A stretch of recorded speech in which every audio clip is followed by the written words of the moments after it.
Welcome to my new another blog. Hello everyone, আসসালামু আলাইকুম। কেমন আছেন আপনারা? আশা করি অনেক বেশি ভালো আছেন।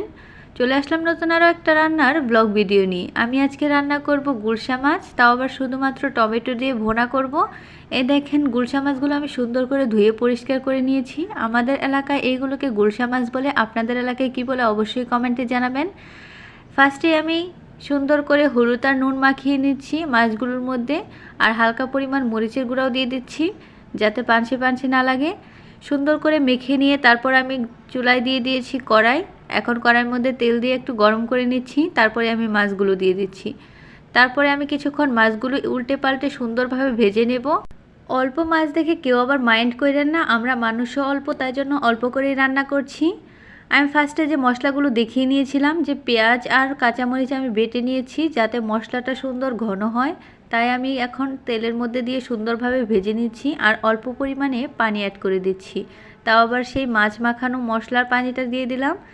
এখন আমি সুন্দর করে মশলাগুলো একটা একটা করে অ্যাড করে দেব। দিয়ে দিচ্ছি হলুদের গুঁড়া, দিয়ে দিচ্ছি মরিচের গুঁড়া, আর দিয়ে দিচ্ছি ধনিয়া গুঁড়া, দিয়ে দেবো পরিমাণ মতো লবণ। সব কিছু দিয়ে নেওয়া হয়ে গেলে তারপর কিছুক্ষণ আমি মশলাটা কষিয়ে নেব সুন্দরভাবে। দেখেন, এই যে সুন্দরভাবে কষানো হয়ে গেছে, একদম তেল ভেসে এসেছে। এখন আমি এর মধ্যে টমেটো কুচিগুলো দিয়ে দেব। টমেটো কুচি দিয়ে কিছুক্ষণ আমার কষিয়ে নিতে হবে। নেড়েচেড়ে আমি ভালোভাবে কষিয়ে নেব যাতে একদম টমেটোগুলো গলে যায়, এতে করে ঝোলটা একদম ঘন হবে।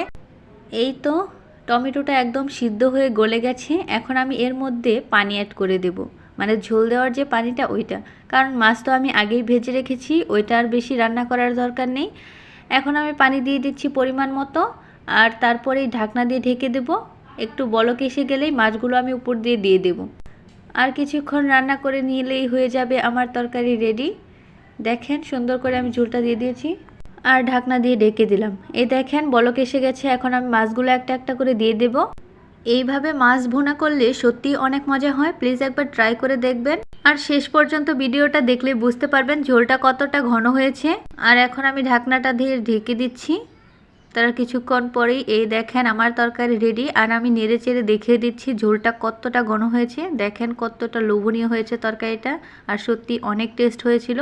আজকের ভিডিওটা এই পর্যন্তই। যদি ভিডিওটা ভালো লাগে অবশ্যই লাইক কমেন্ট শেয়ার করবেন, আর আমার ইউটিউব চ্যানেলটাকে সাবস্ক্রাইব করে দেবেন। পরবর্তী ভিডিও দেওয়ার আগ পর্যন্ত সবাই ভালো থাকবেন, সুস্থ থাকবেন। আল্লাহ হাফেজ।